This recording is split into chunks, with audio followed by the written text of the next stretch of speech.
Welcome to the T.H.R.I.V.E podcast with the Shiloh Missionary Baptist Church. How does your faith kind of play into it, or does it play into it? What can be done about it? When I say the church, I'm talking about evangelical white Christians and the black folk who attend their churches. Hello, welcome to the T.H.R.I.V.E podcast with the Shiloh Missionary Baptist Church. I'm Fred Jeff Smith, pastor of Shiloh, and I'm very happy that you chose to either view this on Facebook or YouTube or Vimeo, or listen to us on iTunes, Spotify, or Amazon Prime. As always, we invite your input back to us about how we're doing.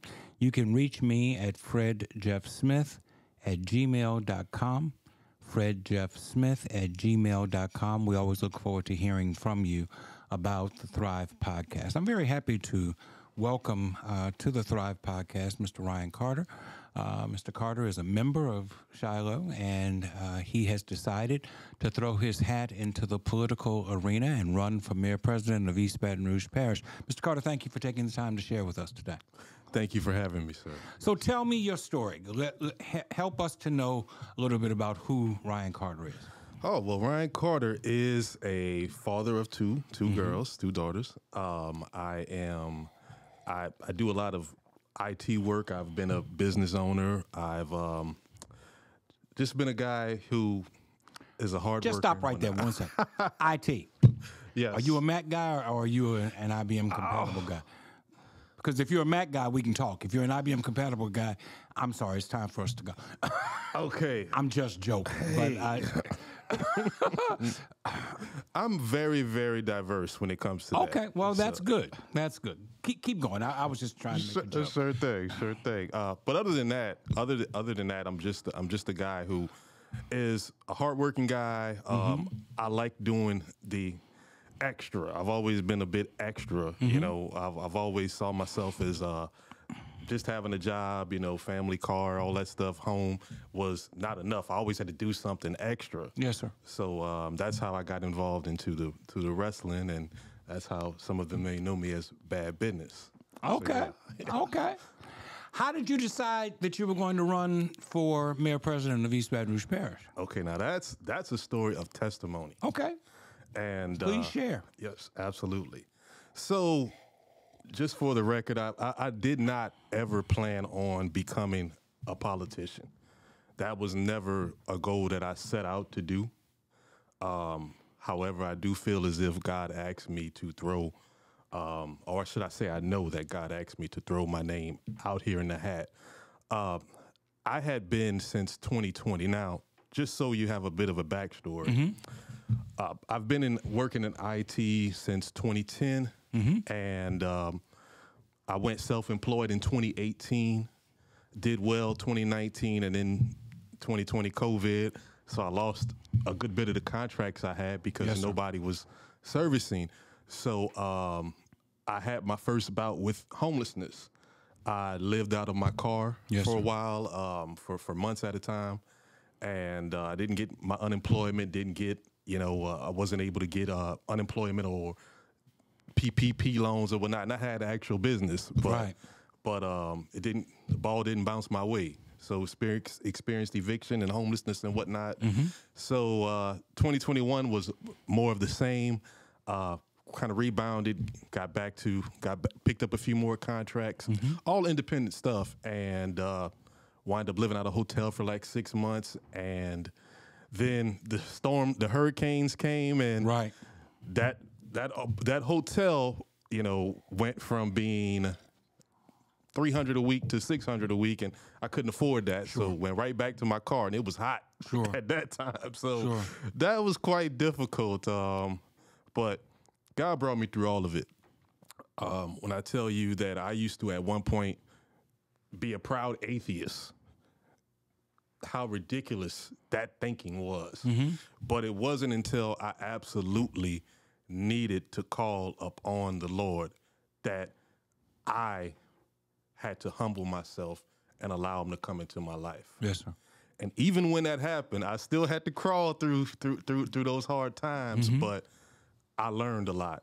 And so coming to mayor, we fast forward a few years later. I'm still here and there, picking up jobs here and there, doing what I can, and just to provide for myself and family. And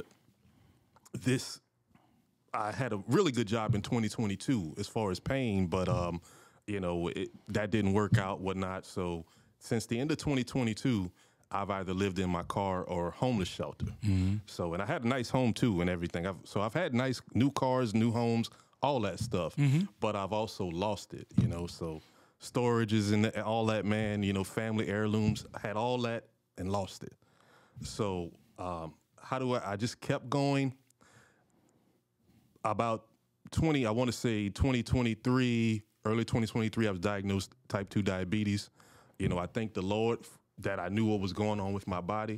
And at the time, my A1C was like, it was over 6.5. So now, last I had a check, it was under 5.7. So that's excellent. I'm no longer diabetic or pre-diabetic. To a diabetic, so I know the story. Yes, sir. Absolutely. So, but with that, I've had odd jobs where I've chopped concrete, been a plumber helper, was a taxi driver. And for those who follow me on Facebook, and I suggest you all follow me on Facebook, Ryan Carter, you'll see Bad Business in parentheses with me and with a smile like this. So, but those of you who follow me on Facebook, you guys saw last year I was a cab driver, and everything I had and I owned was in my cab, and my cab literally blew up. So, yeah, that was quite of a time too. I tried a lot of different things. Tried to go to truck driving school, and that didn't work out. They were like, "Well, you were fired from a cab company." I'm like, "Wait, what? I came here, So, but got sent home from that. I was at St. Vincent de Paul Men's Shelter, Salvation Army Men's Transitional Housing, where I still reside, and I just called upon the Lord. I was going through it, and I called upon the Lord, and I said, man, whatever the lesson is I've learned, it's two things that I needed help with. I needed help with being on time. I needed help with taking orders. And being at a shelter gives you both of that. You got to get up at 5 a.m. and you have to take whatever orders are of the house. So I was blessed to get a job driving box trucks over the road in October of last year, of 2023. I went to 41 states in 4 months. I went around the United States 3 times, and LA 3 times, Vegas 3 times, Chicago twice, New York City twice, DC once. So I got to see the entire country, Arizona 4 times, seeing cactus for, country boys like us that just see trees. You go out there, you see no trees, you see cactus and mountains. That was very different. My mother's home is Tucson, Arizona. I know about cactus. Yeah. Oh, yeah. It seems like it's a completely different world just states away. But loved it, and at the end of last year, on Christmas night, I lost my niece. And, she and I, we would message all the time. She had just had a 3-month-old son. And her and her fiance were coming from a Christmas party, and they were hit by a drunk driver doing over 100 miles per hour. And he survived, thankfully, but my niece, went to be with the Lord. And I was in I just dropped my daughters off when I got that news, and I had to go from here to Seattle in the truck. And that was the first time I truly felt far away from home. Yes, sir. And that's my brother's daughter. So that's still hard to deal with. And I asked the Lord, like, what? It's just one of those you don't understand. And I had to go look up a lot of things and say, and find out why sometimes those bad things happen to great people. But it's even during those times of hard times, it's not just being able to thank and praise the Lord for the great times, but can you still do that when times are at its worst? And, you know, I just couldn't make sense of it at the time. So, and I'm like, man, if something happens, I'm in Seattle. I'm crying all through Dallas, all through Oklahoma. And I get to Seattle and it's raining. It's just, I'm like, oh man, I'm so far. I'm 4 days from home. If something happens, I got to leave this truck here and hit a plane. Yeah. So, yeah, that was tough. That's still, you know, as you can see, that's still tough. So I got off. I kept driving. I stayed on the road. I kept driving, and in the middle of February, my truck. I was in Columbus, Ohio, and the truck broke, and the company didn't have any money to fix the truck. So they owed me a little over $300. They sent me $300. I had to fly myself home. So I come back with nothing because I had just spent, you know, a lot on my daughter's birthday and whatnot. So I'm like, oh, shucks. You know, I'm coming back to the Salvation Army. During that time, I'm still grieving. And I have a conversation with my mother and my mom. You know, my mom is wonderful. I love my mom. You know, shout out to moms, all the moms out there.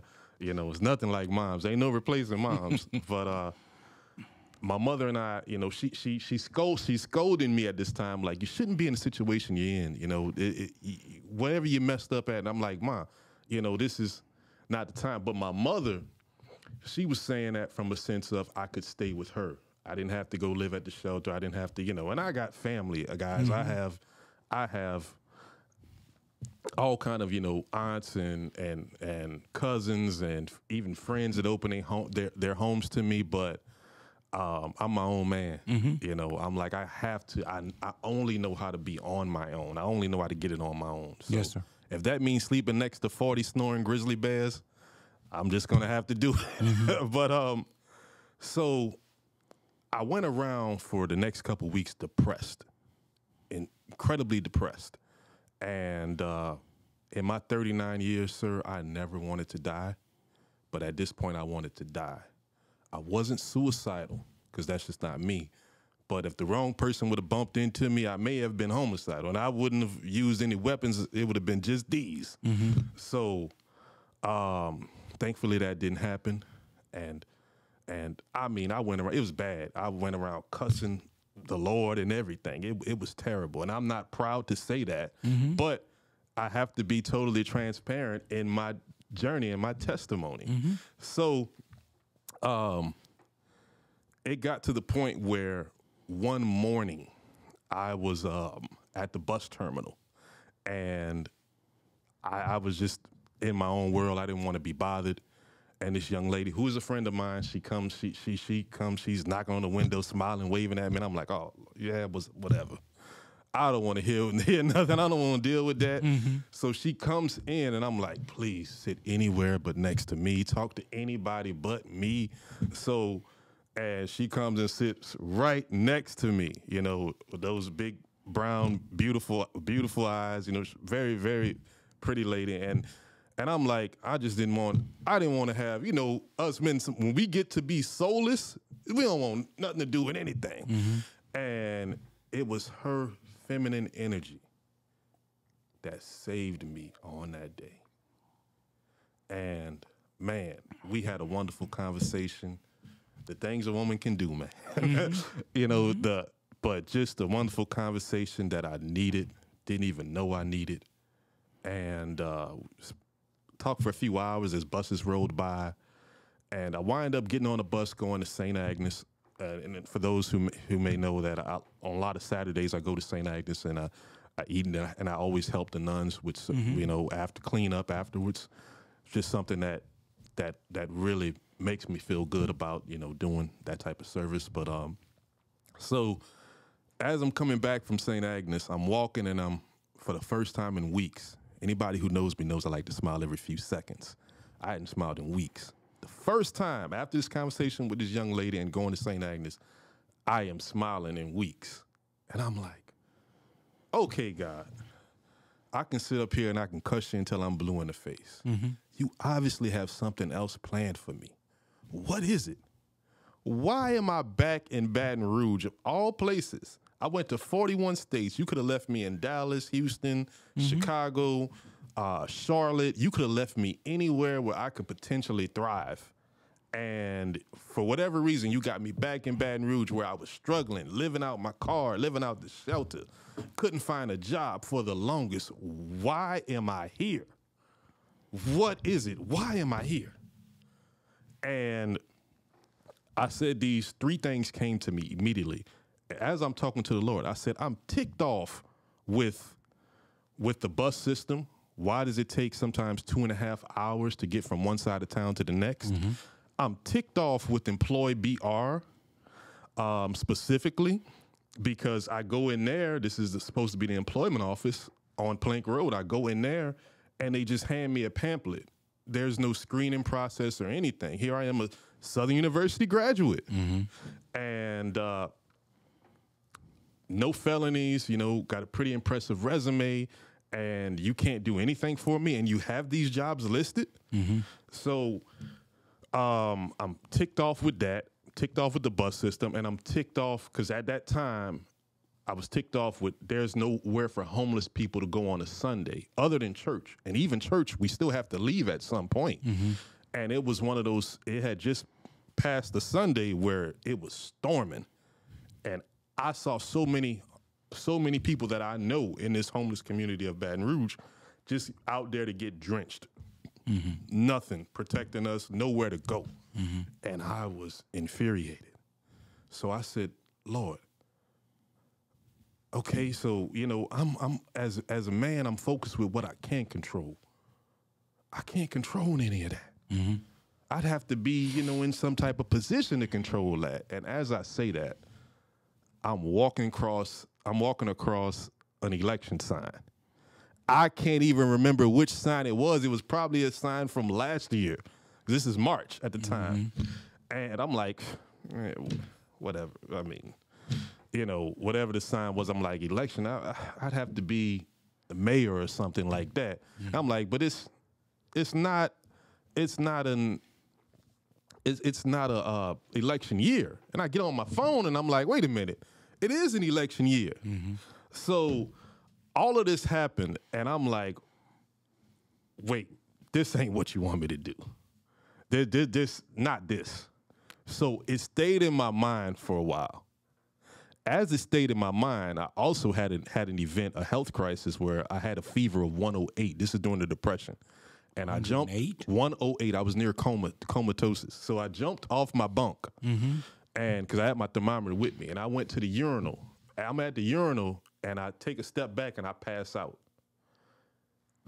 And I'm hearing at the time, I'm hallucinating. I'm hearing the Lord say, you sure you want to die? We can make it happen. And I'm like, not like this. Mm-hmm. Not at the Salvation Army surrounded by some urine. Mm-hmm. So, and here comes, and so I'm yelling, somebody help, because I didn't want to die like that. That floor was so cold. By the time the ambulance got there, my fever went from 101, from 108 to 101. So I felt fine by the time they got there, but going forward, what wound up happening, I'm sitting there talking to a buddy of mine. We're here at Shiloh, and we're talking about the election and all that, and I'm like, that can't be, I'm getting these signs, man, and then all of a sudden in walks in our current mayor, President Sharon Western Broome. And I'm like, that looks like the mayor right there. And we're talking about this. And my buddy looks at me and he goes, ain't no such thing as coincidence. So that happened once. A week later, I'm downtown and Ted James walks up to me. And it's out of the blue. We both went to Southern at the same time. He was law school, I was undergrad. But it felt like when I met him, that I knew him. Mm-hmm. I don't know if it's a deja vu kind of thing. Mm-hmm. Maybe this has already happened or something, but I'm like, okay, all right, that's just random kind of how I meet him. The very next weekend, I'm in Baker with my buddy at the park next to the library, and there's like a 5K run going on. We're working out. As we're leaving, I see Ted James again. And this time, I walk up to him. Mm-hmm. And, I told him the previous week, get used to seeing his face. So see him again, you know, dap him up and show him love. And he's like, man, every weekend now, huh? So this continued happening. I wound up seeing Ted again when I left Scotlandville Library one day, and I'm headed, and I see somebody at the Snowball stand. I'm like, hey, are they open? Nobody answers. Somebody pulls up. I go over there, and I'm like, oh, snap, it's Ted James. Once again, I'm downtown, and Sharon Rushton Broom is there, you know, or I'm at church again, 2 or 3 more times, and she's here. So it just got to a point where it's evident. And my aunt, who just passed away in June, you know, love you to my aunt, you know, she rest in peace, God rest. She was the aunt that she kept everything on film. She recorded us from the time. She has me on film when I was in my mom's belly. So she has me on film at 12 years old at Thanksgiving giving a speech. So this is 1997. And when all of that happened, I'm like, wow. I didn't know this entire time the Lord was preparing me for something like this. So I don't want to say in a nutshell, but this is why I decided to run for mayor is because I really feel as if the Lord has asked me to represent the people who are underrepresented. I'm speaking for those who are a paycheck away from losing everything. Sure. And that's exactly where I'm at. It's an interesting story. Thank you. Let me ask you a couple of questions. Sure. Well, it's a podcast. That's what I'm here to do. When you encountered the mayor president, when you encountered Mr. James, did you have the opportunity to engage them in conversation about the things that you were angry about homelessness and about the jobs program and that you had problems with? Were you able to discuss these things with them? That's a great question. And no, it was very, very brief each time, but I knew it was going to be something to whereas they would see me again. Okay. Now, Ted and I, like I said, he knew me from the jump. It just was kind of like a kindred spirit, you know, that we were, it just seemed like an instant brotherhood in a sense, you know, like, yeah, I know you, you know me. Yeah. So that's how it was with Mayor Western Broom. I actually met her, I want to say maybe 2016. Okay. Very briefly, but I've never actually had a conversation with her until last week. Okay. You know, at the Mayor Forum at Baton Rouge Community College. Yes. Okay. I saw some of that on social media. Yes. It seemed like a very interesting Oh, encounter. yeah. Do you have any kind of financial resources in order to make a viable candidacy for mayor? You know, just being pragmatic. If you're going to run for mayor, you're going to need some money. So do you have the financial resources at your disposal, or has someone come forward to help you with the financial resources so that you can make a viable run for mayor? Oh, I love this question. That answer is no. I have all I have is the job that I'm working at. However, this is a learning experience for me, and I am taking everybody along with me that wants to come on this journey. So, and when I say that, it's for learning purposes. I knew how none of this was set up. So I'm learning now as I'm speaking with these organizations that have recently, as this past week, contacted me about some of those things. The PACs, the political action committees, they send emails and whatnot, and some of the people that I've been talking to. I haven't done any type of actual campaign fundraising. I wanted to speak to the public first. Okay. That's just something I wanted to do, and I got that opportunity last Saturday. So as far as fundraising, that ball is getting rolling this week as we speak. Yes. Okay. So, and the people will know, for those who follow me on social media, I tell everyone, You can follow me on Facebook. Everything I put out is there. My testimony, which I just told you, parts of it is on Facebook.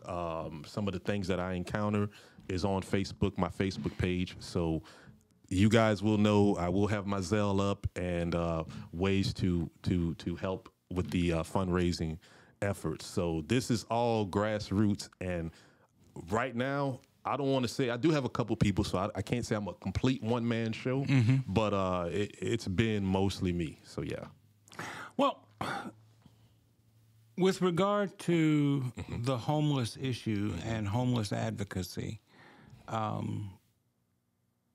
is there a group in the city, and forgive me for my ignorance, I should know better. Is there a group in the city that serves as a homeless advocate to the parish or to the state, because we are the state capital? Is there a group out there that does homeless advocacy? And what would the numbers be for homelessness? Gotcha. Interesting. I would ask the public to forgive me for that too, if there is. But being that I've been in this position in East Baton Rouge itself for the better half of a year now, minus the 4 months I was on the road, because I first came to the men's homeless shelter last July of 2023. So being that I've been there, I have not seen it. I've been to the One Stop. This is a place where a lot of the homeless people go during the daytime. And, you have the opportunity to shower, and, sometimes they have maybe socks or toiletries, underwear. Right. They may have that. But as far as an actual homeless advocacy group, I know nothing of it. I haven't been confronted with it. And I've put myself in the spaces where there should have been something, if there is something, sure, where I should have encountered it. So, do you think that coming out of this, regardless of your level of success in your candidacy, that might be something that you might want to pursue? Absolutely. I said to myself, Pastor, that the main thing I want out of this, and of course I'm running to win, guys. I know that may sound, wait, well, you haven't done this or you haven't done that, but I am a man of the people, of the everyday people. I'm on the bus, So I'm at the Salvation Army Center of Hope Men's Transitional Housing. So I am of the everyday people. Now, the thing I want most to come out of this is to be the guy that those men who have battled homelessness, and even the ones who are just, let's say they're 18 years old, finishing school and have nothing to do. I want to be the guy, and not just men, women also. Definitely, right. If we're talking Baton Rouge, we're talking about who's moving the needle forward. Women are at the forefront, and shout out to the women from Delta Psi Theta last week for putting on that event. Miss Kimberly Lamont, thank you so much for that event, ladies. But I know Kim. Yeah, that's why I smiled. Yeah. So just treated me wonderfully, But yeah, so I want to be that guy that the men and the women can come to, whether they're 18 years old or 60 years old, and say, hey, if I need a job, can you point me in the right direction? So I think from my experience, that's been the biggest issue with the homeless advocacy topic is the lack of opportunity. I'm like, I don't understand why there isn't temp services or any type of, like, this is something Employee BR should be on, as far as if you need people for these possible positions, why not come here? Because we're the people that's in need, at these shelters, men and women shelters. Right. So I definitely want to make that happen. I want to be the guy to if nothing else, I can be that guy to say, hey, I need a job, bro. I can point you in the right direction. That's something, man, that I would want. And I also ran a business, guys, recruiting the Blue Recruit I recruited truck drivers and whatnot for jobs, so I do have experience in recruiting people for jobs.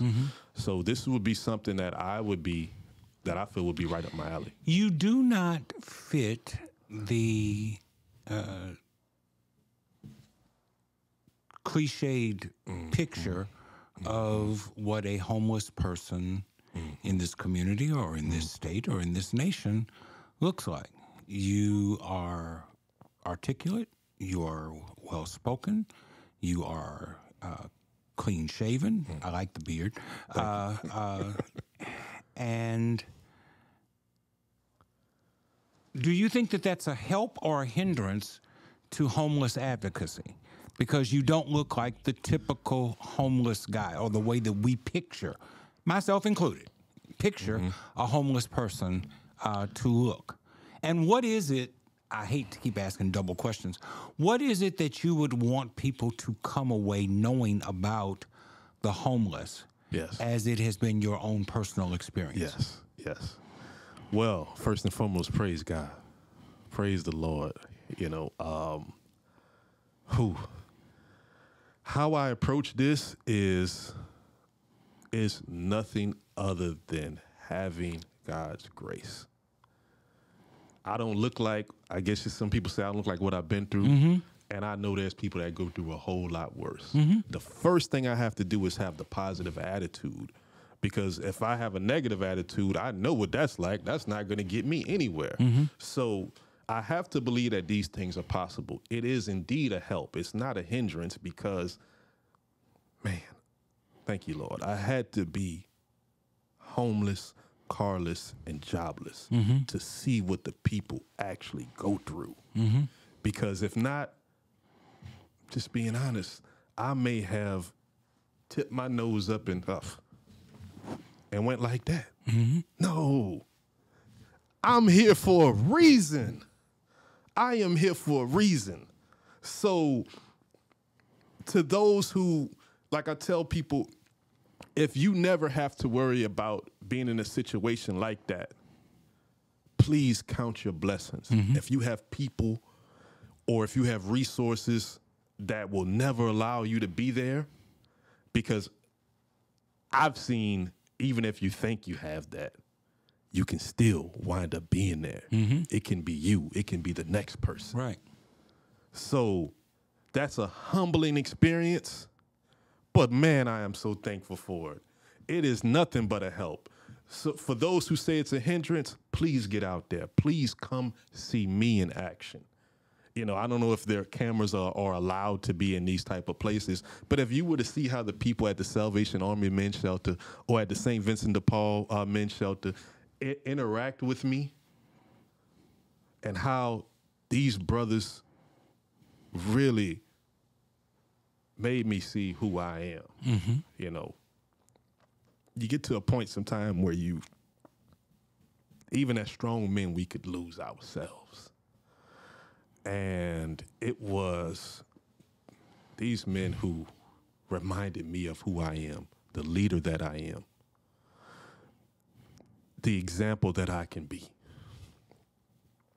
That there, Pastor Fred Jeff, is, man, that's so fulfilling for me. But I got work to do. And I really believe that the people of EBR need somebody that understands what it's like to not just struggle 20 years ago or 10 years ago, but today. So, yeah, it's definitely a help. I understand that articulate-wise and Southern University graduate, I got to represent that SU. Sure. Yeah. Alumni Federation, don't be mad at your boy. Hey, I just haven't had it. You know what I'm saying? So, but definitely, it's definitely time that the people have somebody to really speak to the things that they're upset about. And it's time for us people at the bottom to kind of rise up. So I may not look like it. I may not portray it, but I will never forget it. I will never forget where I'm at. Yes, sir. Where I came from. Yes, sir. And we're going to be going to some really wonderful places, and I plan on doing a whole lot for the people here. Let's talk about a couple of other things having to do with being mayor. Right now, there's a problem that exists between Baton Rouge proper, or East Baton Rouge Parish, and the newly incorporated community of St. George. As you well know, if you've listened to me at all, I ain't a fan of St. George. I think that they have a right to incorporate if that's what they want to do. Although the way that they went about doing it, I know that there are people who felt disjointed from the process, estranged and systematically removed from the process, and yet they have to deal with it. I'm also aware that the prime reason for the formation of a city is to get an independent school district in that area. As mayor-president, the current mayor-president initiated a court a lawsuit against the incorporation. Subsequently, she was removed from the plaintiffs' group, and the Supreme Court gave the city the go-ahead. But still, reading recent newspaper accounts, the mayor is embroiled in a back and forth with the leaders of St. George regarding budget and organizational planning and infrastructure and things of that sort. Do you have any thoughts about how you would approach St. George if you became mayor president? Well, I do want to give the current Mayor Broom the credit for doing something like that. I'm all about, hey, I have no problem with anybody incorporating. People want to see their tax dollars going to what they represent. I have no problem with that. However, it's a reason why we have the checks and balances in place. There has to be done the proper way. From my understanding, this was all over a school district. So if that's the case, we still have to move in a way that aligns with what's supposed to be in place. So I do support the mayor on her efforts to do so, and I stand with her in that. It has to be, you have to have your police, you have to have everything in place first before you do that. I'm not totally against the idea of doing so, but it has to be followed a certain way, and I believe that's why she filed that this is why she brought the suit forward. Right. So I do agree with that. Yeah. And go ahead.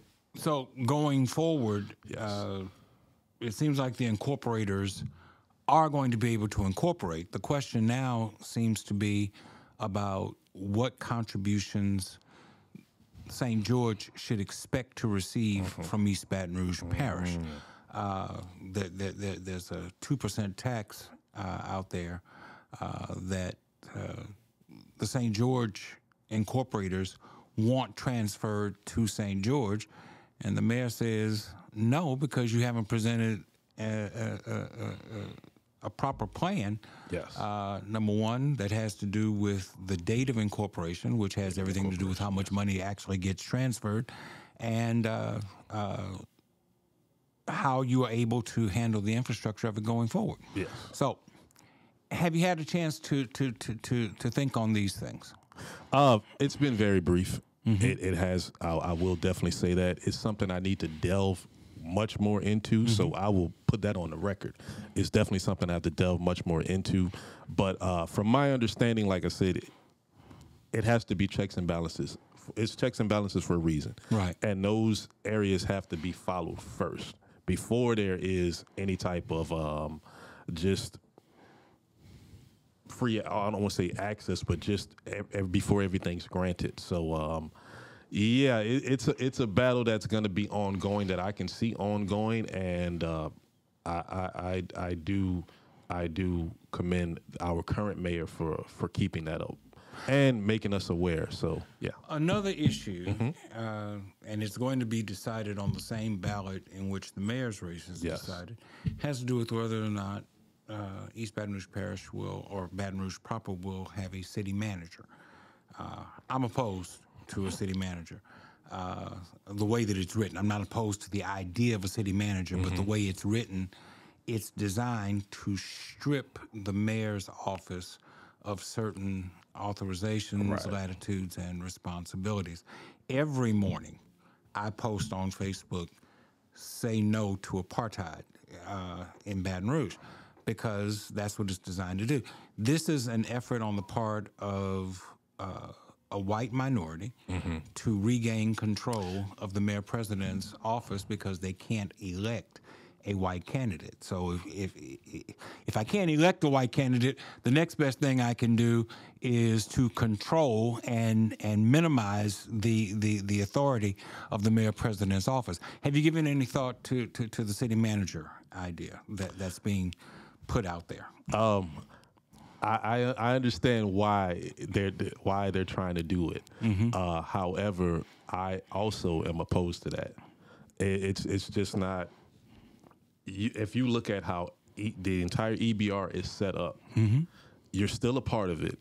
You still have to. It's no different. It's no different than a Baker or Zachary. You're still.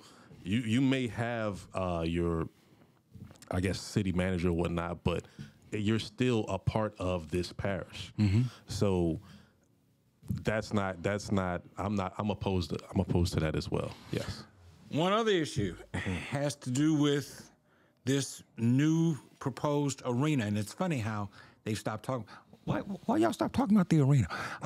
It's funny how it hasn't come up a lot recently. Yeah. But this proposal to build a new arena at LSU, and the belief on the part of business people is that the arena cannot be built and adequately funded and utilized unless there is a non-compete clause that has to do with existing city parish facilities like the Raising Cane's Center and other venues downtown. Now, this is an issue where the mayor and I disagree. I largely agree with our mayor president on a lot of issues, but I disagree with this because she has been of the opinion that the non-compete clause does not in any way prohibit the Raising Cane's Center from moving forward, and it's going to transition into this whole different thing. Do you have any thoughts about this new arena? By the way, the new arena is only going to net 2,600 seats, and it's going to cost in the neighborhood of $355 million. That's a whole lot of money for 2,600 seats, in my opinion. Now, I've never run for office, don't plan on it, but it seems to me that 2,600 seats, $355 million, something's wrong with the math there. I need to know exactly what it's going to be used for. 2,600 seats, yeah. Basketball, they say no. entertainment, concerts, things of that sort. But again, I'm just curious. That's going to be long That's going to be one of time. the issues that you're going to have to deal with if you become mayor. That's going to be a long time to see any type of return on that. And that's way too much for a budget for it's going to bring jobs, I get it, but that's way too much for, like you said, a 2,600 arena seat that we're supposed to. Is it going to be filled 5 times a week or just once? Or these are things that and 2,600.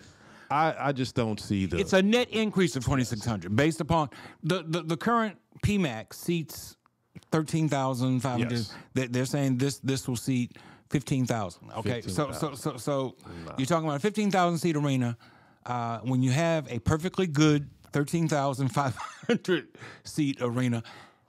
And the non-compete, again, if LSU wants to build an arena, LSU has all the money in the world, and they can do that. But why do you have to have a non-compete clause with the Raising Cane Center? The Raising Cane Center isn't stopping LSU from doing anything. No. But that was required in order for them to move forward with this new arena. And so I was just curious what your thoughts were.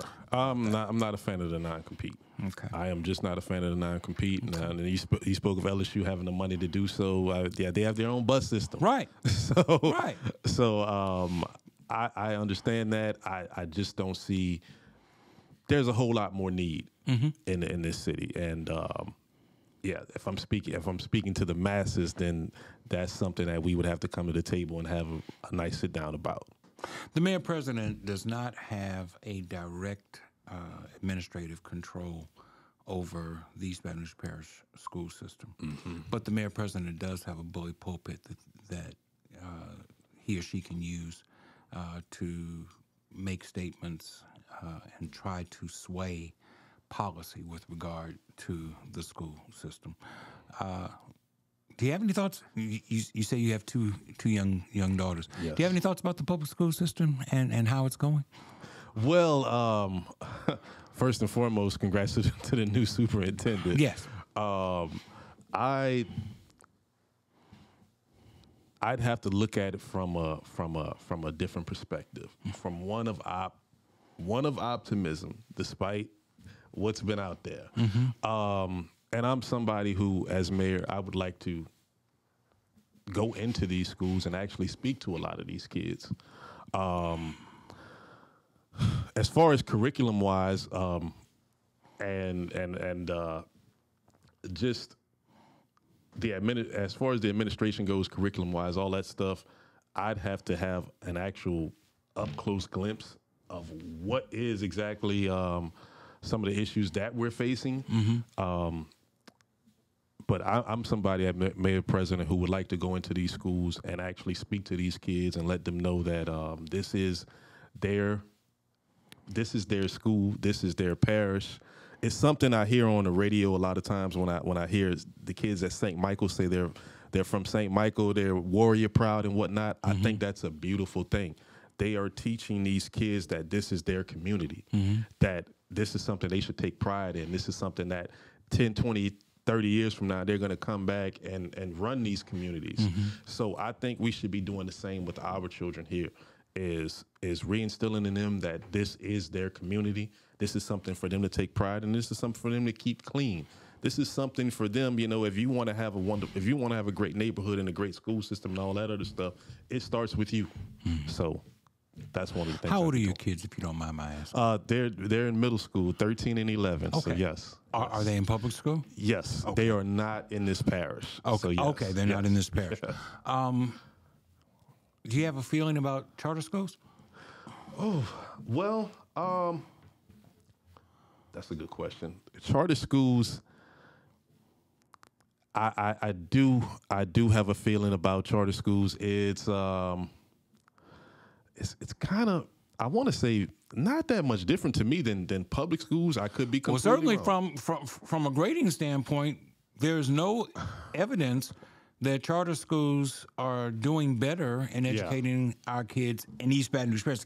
Can't speak nationally, but from a parish standpoint, charter schools don't do any better in teaching our kids than regular schools, and yet money continues to be funneled into charter schools. And again, I know that the mayor president doesn't have a direct say as to budgets and things of that sort, but I would imagine that you might have an opinion about it. And I was just curious what your opinion might be. Well, my opinion would be first to sit down with the superintendent and actually have this discussion. So as far as what's being funded, how much is the budget is going into, that's something for us to actually sit down and me get an idea of where this is going, what it's doing. So yeah, off the top, no, I don't have a total opinion of it because I don't have children in the charter schools, and performance-wise, I can't see where they're doing a ton of difference. Trust me, they're not. Yeah, I can't see where they're doing a ton of difference. And I have friends of mine who work in the charter school system. I like y'all, I love y'all, but they're not doing any better than neighborhood schools are. Gotcha. The governor is talking about taking money away from public schools and diverting it to private and parochial schools, giving it to people who already have money, taking it away from people who don't have money. there's a whole lot around education that troubles me in this state. And I'm from this state, born and raised in Baton Rouge. Love this state with all my heart. Plan to die right here in Baton Rouge. But that does not change the fact that there are some serious concerns about the way education takes place here. I wanted to turn the page. Just a couple more questions, if you don't mind. I'm not in favor of that, taking money from public to private. So thank you, sir. Yes. Thank you. You mentioned early on when you were sharing with us how you came to decide that you were going to become mayor, that you went from being an atheist to being a believer. Yes. Tell me about you explained how you became a believer. Tell me about the atheism. Oh, man. Well, how did that come about? Were you raised an atheist? Were you raised no, outside the church? Absolutely not. Okay, so it was an intellectual decision that you made. I was not raised in the church. I did go to the church with my grandmother when I was young several times, but it wasn't a requirement for me to go through church, and I'm thankful of that because now I can come in with an open mind and not so much of what I grew up. Who I grew up with in the church and whatnot. This is completely new to me. But as far as the atheism thing, went to Southern University. I was actually baptized at Bethany World Prayer on my 19th birthday. Okay. And so I was coming out of, by the way, when I was 18 years old, back in Laplace, my hometown is Norco, Laplace area. Okay. So Reserve, Edgard, that whole community. Let me say Laplace, for all those Laplace people out there. Let me say Laplace what it is. So, but coming from that, when I was 18 years old, I was going to be a volunteer firefighter, man. I was always for the people, and a random situation happened where a white lady I never met a day in my life said I robbed her at gunpoint. And, I'm so naive and green at the time. The police come to me, detectives come to me, say, "Hey, Mr. Carter, can you come down and help us with something?" I'm like, all right, I'm going to be a volunteer firefighter. That's how green I was. And I go there, I go there, and next thing I know, I'm being questioned. I got a detective right here up on me, like it's kind of an intimidation thing, and I'm like, wait, so y'all are viewing me as a suspect? And I'm like, oh, I ain't got nothing to worry about. Because I never even knew nothing about this. And I wind up 6 days later being arrested. I was identified from a photographic lineup. I wind up being arrested and charged with armed robbery at 18 years old. And looking at 10 to 99, I had never even held a gun. Yes, sir. Never even shot a gun or anything like that. But I wind up getting off with a public defendant who was, he was like, wait, she works for the police, that she's a dispatcher for the station, and she identified you as 5'8", 140 pounds. No way. I can't even talk you into a plea bargain. You got to go home, man.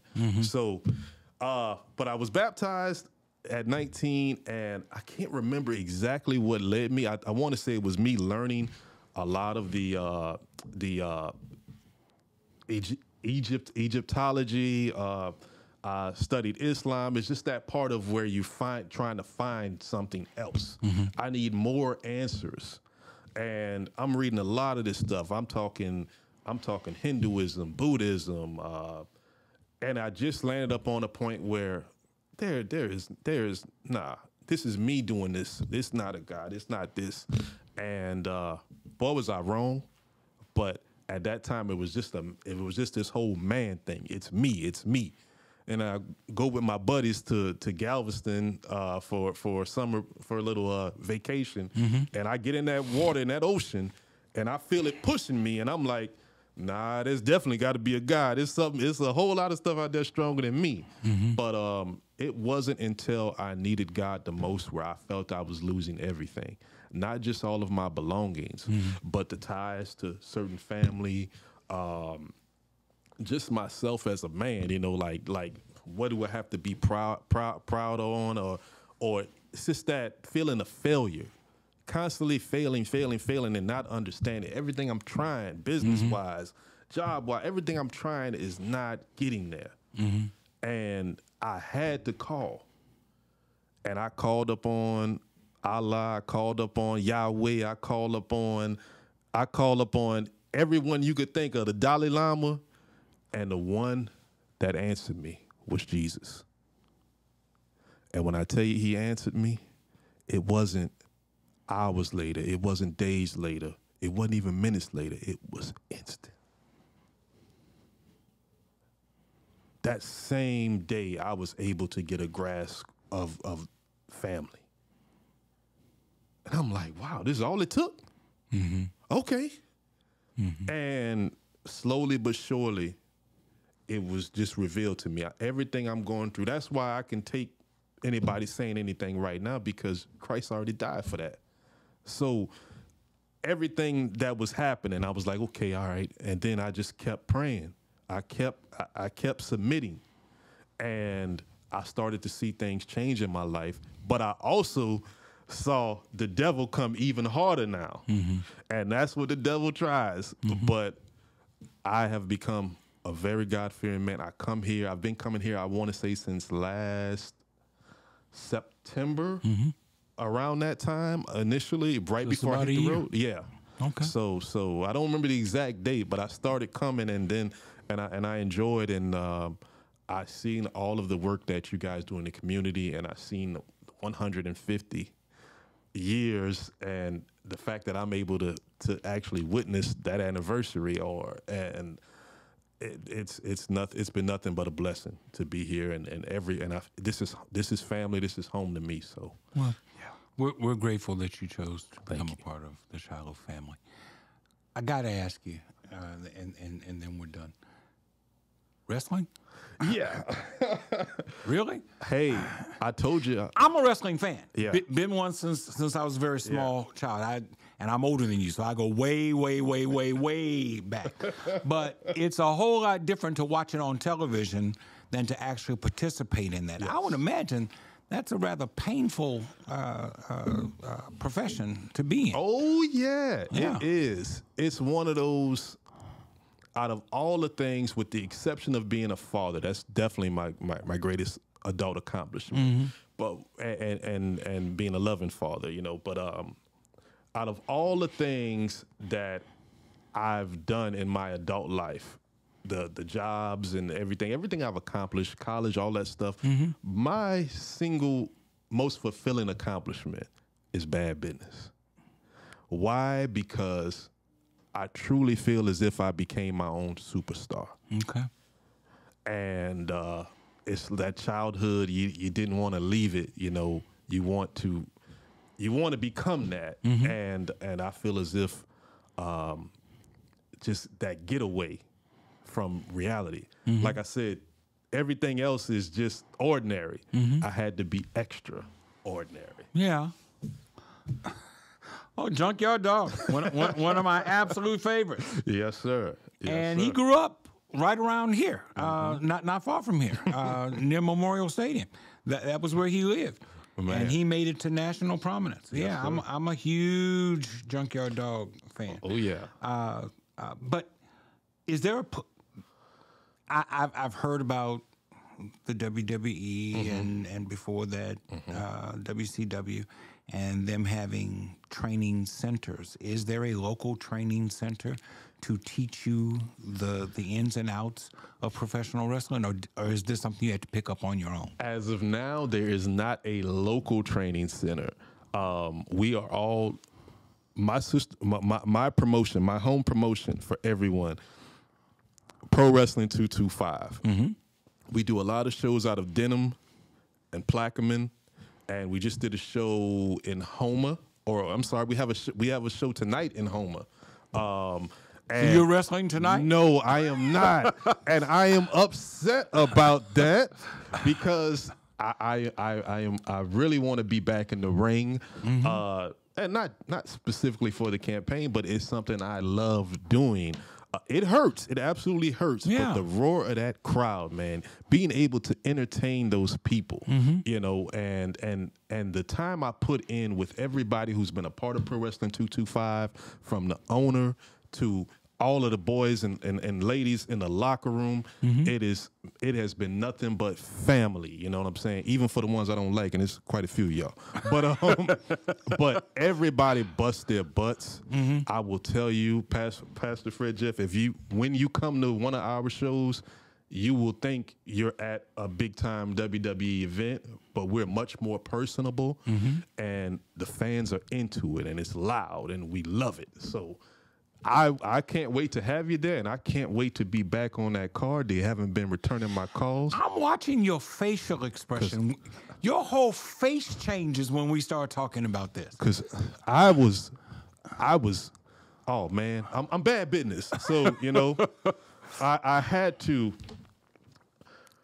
I'm going to humble myself because they don't want to answer my calls, you know, and they don't want to answer my calls. They don't want me back there because I guess I was too bad at business. But I've turned a new leaf. I've turned a new leaf. I'm a man of the people. I am. So are you a baby face or are you a heel? We're talking kayfabe terms, inside terms. So I was the baddest of the bad. Okay. That's what I was. Okay. But I'm a new man now. Okay. I'm a man of the people. I'm humble. I am all those things. I want you to stay on that side of the table while we're talking about this, too.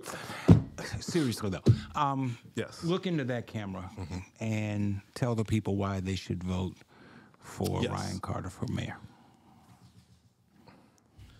Ryan Carter is somebody who is going to listen to the people, who is out with the people every day. It's too many people who are at the top that aren't here to listen to the people at the bottom. I don't see any politician at the one stop. I don't see any of them coming into the shelters and trying to, or employ BR. These are some of the things that need to be handled. We have to eradicate homelessness throughout this city because it may not be the biggest issue, but it's a growing issue. We definitely need to make Employ BR the hub of Baton Rouge. And shout out to the people there. I'm not here to, even the current administrations, I'm not here to criticize. I am just here to do my part. And I am here to say that, hey, I'm willing to listen to whatever you guys got to say, whatever y'all need y'all mayor to do. That is something I'm willing to do for this parish, not just this city, but this entire parish. We need to make this the example for other cities and parishes out there and other states. It should start right here in Baton Rouge.